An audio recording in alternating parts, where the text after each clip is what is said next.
বিশ্বনবী মুহাম্মদুর রাসূলুল্লাহ সাল্লাল্লাহু আলাইহি সাল্লাম বলেন, আমাকে দেখানো হলো যে আমি দেখি একদল কওমের লোক তাদের ফসলগুলো কাটতেছে।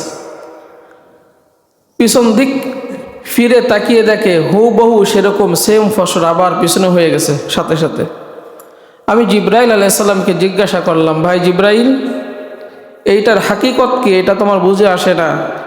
জিব্রাইল আলাইহিস সালাম বললেন, এরা হচ্ছে ওই সমস্ত লোক যারা নিজ হাতে আল্লাহ রাব্বুল আলামিনের রাস্তায় সদকা করে, ঠিক যা সদকা করছে তার থেকে বেশি আল্লাহ রাব্বুল আলামিন পরকালে তাদেরকে দিবেন।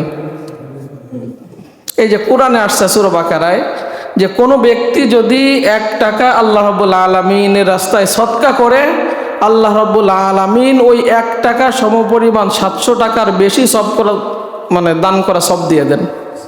সুবহানাল্লাহ, সুবহানাল্লাহ। এইটা আছে তার বর্বার্থ। আপনি একদম খালেস নিয়তে, একদম আল্লাহর জন্য 1 টাকা যখন সদকা করেন, আল্লাহ নিজ উদাহরণ দিচ্ছে, বান্দারে আমি কেমনে দেব তোরা একটু তাকিয়ে দেখ।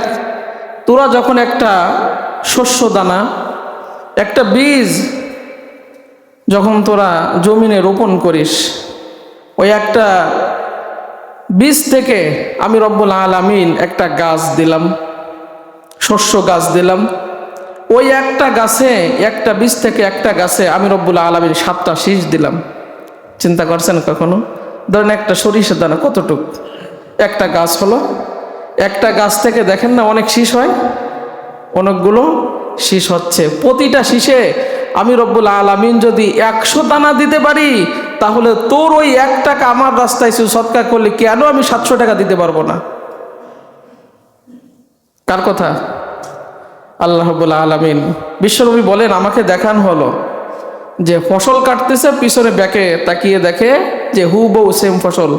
জিবরাইল আলাইহিস সালাম বলেন, এইটার অর্থ হচ্ছে আপনার উম্মাত যা আল্লাহ রাব্বুল আলামিন রাস্তায় সদকা করছে, আল্লাহ রাব্বুল আলামিন তার ওই সদকাকৃত বস্তু প্রতিপালন করে তার থেকে ডাবল আল্লাহ রাব্বুল আলামিন আখিরাতে তাকে নেকি দিয়ে দিবেন, বেশি দিয়ে দিবেন।